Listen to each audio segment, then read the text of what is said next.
Okay, so now we're going to work to find our seated posture. Now, this whole setup is not necessary to begin to practice seated meditation. You could take a blanket, fold the blanket up several times so that we get our hips to the appropriate height. Don't need any of this stuff to sit on. However, if you were interested, this is called a zabuton. This is called a zafu. There's many different options you can get. This one is filled with what's called kapok, which is just like a cotton type material from India. And then this one is full of buckwheat hulls. You want something, as you're working to find a seat, you want something that's firm. You want something that you can feel settled into and support you sitting really upright. And so that'll be a little bit different for each of us. There's a company called Shambhala or Samadhi Cushions, and they make these things called Gamdins, which are a little bit higher. They're much more firm. They don't really settle down. A lot of Western folks who have real tight hips find those to be really supportive for a seated practice. Now, as we're working into our posture, and to find our posture, there's many different options, but there's a few key points that all of them need to have. And those key points are going to be that whether we're resting on a chair, and we'll walk through that, or we're sitting cross-legged, we want the knees to be able to fall open, the legs to be able to fall open, and the knees rest slightly beneath the hips. This is for many different reasons, but as the knees were coming up above the hips, what starts to happen is there's tightness in the psoas muscle and contraction in the lower back. And as we find a comfortable seated posture, by definition, a comfortable seated posture is going to be one in which we can really relax and not be focused on trying to hold ourselves up or take a lot of mind and mental activity to maintain being seated. As the body becomes activated, the mind becomes activated. If the body's agitated, the mind's agitated. And that's not conducive for a good seated posture or seated meditation practice. And so I will walk through it a little bit. There are different types of seated postures. As you saw in the introduction to mindfulness practice, there's a few different seated postures that you can take. And so as we come on to our cushion, you can find what's called a Burmese seated position, or Sukhasana. But what I like to do whenever I'm coming into my seated posture is I like to take my hand, and I like to sit in the Burmese posture, but I like to take my hand in this little ditch behind the knee and split the calf muscle, and then take that foot flexed and bring it in, and then let the foot relax. As the foot stays flexed, it protects the knee from rotation, because the knee is a hinge joint. It's not a rotational joint. The hip is a rotational joint. So when we flex the foot, it protects the knee, and we start to rotate from the hip. We split this so that blood vessels can continue to go through it and our foot doesn't go numb. Keep that foot flexed, bring it in, and then let it relax. And then we can wiggle our seat a little bit. As you can see here, my knees are resting just slightly beneath my hips. A very comfortable position. Other options that you could take would be half lotus, where you bring this foot over into the hip crease. But again, the knees rest just beneath the hips. And this really, needs to be a posture that you can think of yourself sitting in really comfortably without bringing a bunch of mental activity to it or fighting the posture, and really relax and soften around the structure of the body for 20 or 30 minutes. Another posture you can take is full lotus, which is taking this left foot, bringing it into that right hip crease, letting that left knee fall, and then taking this right foot and doing the same thing we saw before. Finding ourselves into this comfortable position. And most of us will probably not find ourselves sitting in full lotus. I can maybe do it for a couple minutes. But I like the Burmese posture. Very, very comfortable. Very comfortable. So there's points of contact that we want to be attentive to. And so there's really this strong triangle that is the foundation of the posture. And so that's usually the knees are going to make contact with the ground. Now you might find yourself sitting up much, much higher than I am, and that's totally fine. And so we're just gonna find that height where the hips can soften and the knees can fall out. And if they don't come down to the ground, or you need to bring a pillow, a support pillow under your knees, or tuck blankets under your knees, any of that is perfectly fine to do, and you really want to take care of yourself. And your meditation practice will very much appreciate it. And so we might work to find that appropriate place for the hips to be above the knees. And from here, as we're working to find our posture, we're going to let our shoulders be above our hips. We're going to shrug the shoulders up into the ears, let them come back and down onto the back. And you can let the hands fall from the sides. And as we work to find our hand posture, you can literally, usually, just kind of bend at the elbows and let the hands come onto the thighs. Some things to be aware of with the hand placement is, like, if the hands are too far forward, you can see my shoulders rolled forward and I'll start to want to pull myself forward. If the hands come too far back, you start to push yourself back. And so we want to find this really comfortable position with the hands resting on the thighs. Now you can just let your hands rest on the thighs, and like they are. Another really common position to thing to do with the hands is to make little circles with the fingers and let them rest on the thighs. That's usually what I do. Or in Zen, another really common practice is this kind of universal mudra of letting the dominant hand come under, the more passive hand come on top, and then letting the thumbs come to rest. And then we just let the shoulders soften. But most of us will probably find our hands just resting on our thighs.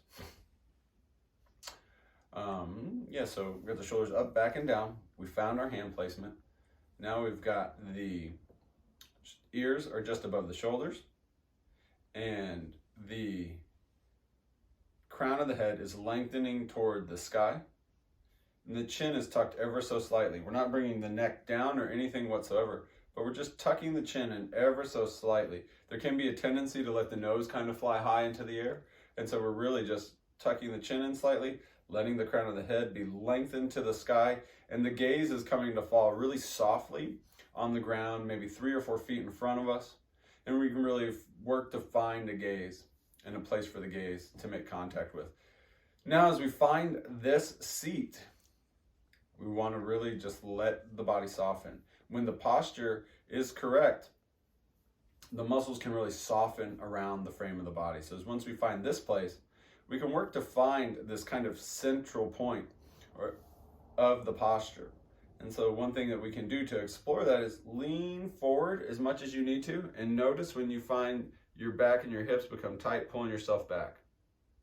And then we're going to come back up, we're going to cross that midline, and we're going to lean back to that place where you feel your hips again tighten and pull yourself forward in the abdomen. So let's just journey between those extremes, noticing the central point. You might notice an internal experience of calmness and openness as you cross that central point.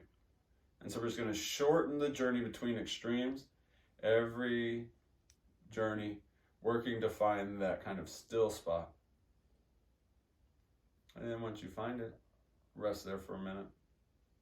We're going to do something similar from side to side now, as we're going to rock to the right, noticing when we want to pull ourselves back, and then we're going to rock to the left. Again, noticing the extremes, and then we're going to start to shorten the journey of extremes. Noticing that still spot and coming to see if we can rest in that. Once we found that, again, we're going to come back to the softening of the muscles around the structure of the bones and letting that support us. As everything's stacked up really properly, we can provide almost no effort to holding the body in this really comfortable seated position. Okay, so that's the seated position, whether that be on this meditation cushion, you might have a bolster that it works with, you might have a few pillows and a blanket, something firm, etc. Or we might find ourselves going into a chair. And so I'm going to talk a little bit about finding our seat in a chair. And this might not be the type of chair, but it'll work as a model. Okay.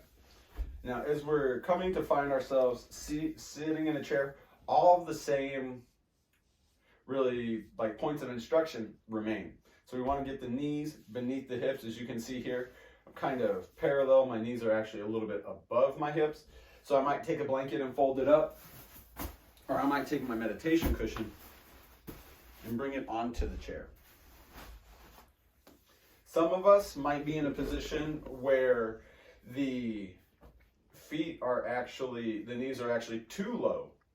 And at which point we might want to bring like a cushion like the zabuton, or a couch cushion, or again a blanket or some such underneath the feet to bring the feet up so that we feel supported and we feel grounded. That's one thing, we want to feel grounded. We want to be able to feel the weight of the body settle into the earth. Wherever we're at, whether we're sitting on a cushion, we're sitting on the floor, or we're sitting in a chair, one really important thing is you want to be holding yourself up. We're not going to find ourselves sitting into the chair and like falling asleep as we practice meditation. We don't want to do that. You might bring a little support cushion or pillow beneath the low back, but we don't want to find ourselves in some slouch position. We want the mind to be awake. The mind and the body are not really different things, and you might start to notice some of that over this course. When the body is in this wakeful position, the mind is wakeful. Now we can be awake and we can be rested. We can be fully present. And so that's really what we're going for. So as we're sitting here, we got the knees are going to be slightly beneath the hips. We're going to let the shoulders shrug up, back and down. We'll let the hands fall to the side. Bend at the elbows. Let the hands just come to rest on the thighs. That might be a really good spot. They might need to be a little bit forward. They might need to be a little bit back. Work to find a place that's really comfortable where the shoulders can stay back, and soften. Let the shoulders relax. The crown lengthens, the chin tucks ever so slightly, the gaze is coming out 3 or 4 feet. And then you can explore those extremes again, noticing for that still point in the center. And over time, this stuff will become less and less necessary. And then we're just going to find our seat. We're going to let the body relax. Okay. I hope that's helpful. One more piece though, I'm realizing that I forgot to, there's a whole nother posture, the kneeling posture, that I find to be really helpful, especially with really long periods of sitting. The kneeling posture, in Zen we call it Seiza. It could be considered like a lightning bolt. Now, I don't have a meditation bench, but if this was going to be a posture that I was going to utilize with great frequency, I would definitely get a meditation bench, a little wooden bench with some short legs. You come down, you take your bench, you put it over your legs, and you sit back on it. It's really firm, and it's very, very supportive. But you can do something very similar with a cushion. And so what we're going to do, if you have something like this, and if you were going to sit in this position, you would want some kind of support, some kind of bolster, some kind of zabuton, and that could very much just be a couch cushion. Or a couple blankets folded up enough so that the foot isn't tense and tight and pointed, and so that the ankles can be open and the foot can just kind of be naturally relaxed. So if you have a zabuton, and I'll put a couple links in this module to a couple companies that I would recommend buying meditation cushions from that I just completely love. Like this one is from, I think it's Dharma Mountain Monasteries, and it's excellent. They have several cushions and options that are extremely good. And they're just great people. But if we're going to work to find Seiza, we're going to come finding our knees about hip width apart, our ankles or feet resting off of the edge of the cushion. And then we're going to take this cushion, we're going to put it between the legs, and we're going to sit back. So this is Seiza.